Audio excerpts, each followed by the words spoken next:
Everyone needs to stop freaking out about the X2s. They changed manufacturers, which in the past has resulted in many products that I love going into the shitter. And they went from Wooks, which I know is a Philips offshoot because I used to have the old Microsoft Digital Sound System 80, which was the only Microsoft speaker system ever, and it was amazing. And they went to Gibson, who is the guitar manufacturer. I don't know. The Gibson bought that headphone manufacturing section from Philips, and this is a new pair. I don't have an old pair. I'd love to have one of the old pairs, and thinking back in my life, I would have probably bought and kept one if I could have gotten one of the old ones like $200. But here's the new. Here are the new. The person who sent me this is the third pair he bought. He bought one, returned it, bought another, returned it, bought a third one, and before returning it said, "Hey Zeos, you want to try them?" And I'm holding them. External physical inspection. They are, as close as I can remember, identical to the, I don't want to say the real thing, but they're X2s. You know, you hand me these and I wouldn't have any recollection that they're different. The one way you can tell if you have a new pair or an old pair is if you go to peel the cups back. You'll see a goopy mess right there where they've glued the pads down. Okay? I mean, I've never actually seen replacement pads for the X2s. So why you'd be I mean, best you could take them off and try to put other pads on, but I like these pads, so I don't usually recommend it. People are also saying, oh, the pads are staining, and if you put them on a wet thing, they leave black marks. Well, guess what? They were doing that when I reviewed the original pair a year ago.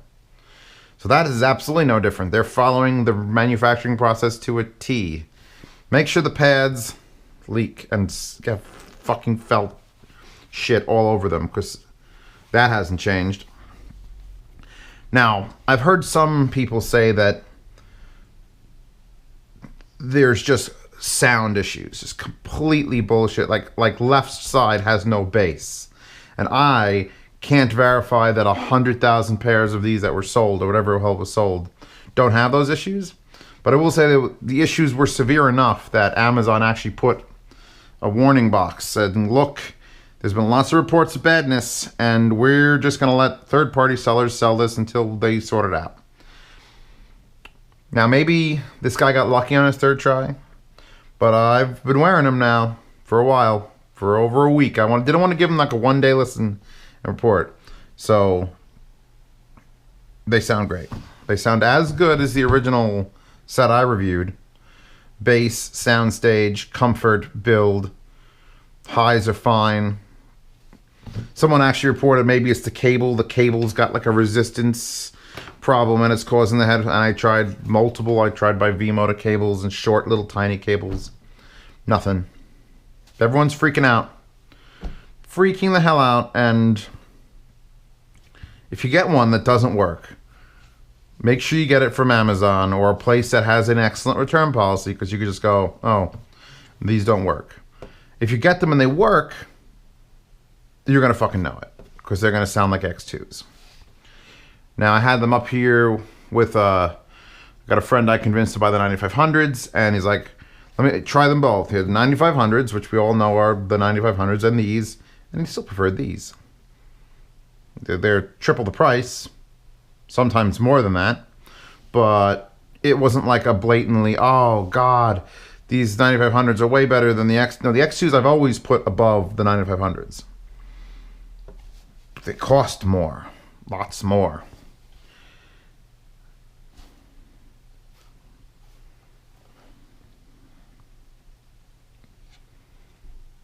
They are gorgeous. The Mass Drop that had them for $200.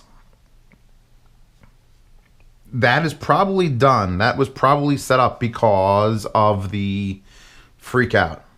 They just need to move units. They need to move units, and they're willing to take a slight loss and, you know, sales revenue for it.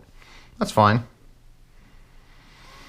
Would I recommend the mass drop? I don't know. I've never had to return anything to mass drop, but I think I'd rather return things to Amazon. Because Amazon's just like, yep, okay, there you go.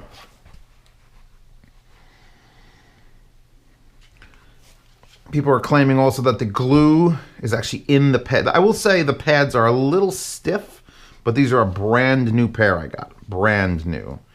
And wearing them in has taken a little while. But it just is nothing.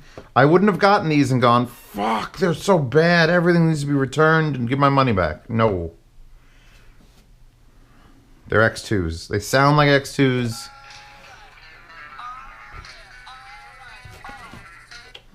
They play cake like the X2s would play cake. And play Tool. The low end is boom, boom. They're X2s. So maybe this guy got lucky and I got lucky. I'd need. You want to send 10 pairs to me? Should I just go on Amazon right now, just order 10 of them? I would have to have done it over weeks to gather up a sampling. This is like a little tiny video. I'm not going to go nuts.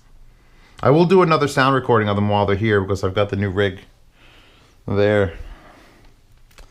But yeah, no, there's nothing. They're not coming off my list, and I'm not going to remove the little warning I added on my recommendations list because if you do get a bad pair, there is a possibility. I don't think the problem is as widespread as the hype is making it. There's a bad hype now. It's the opposite of hype where it's good. It's bad hype. These give you immediate cancer. No, they don't. They don't cure it, but they don't give it to you.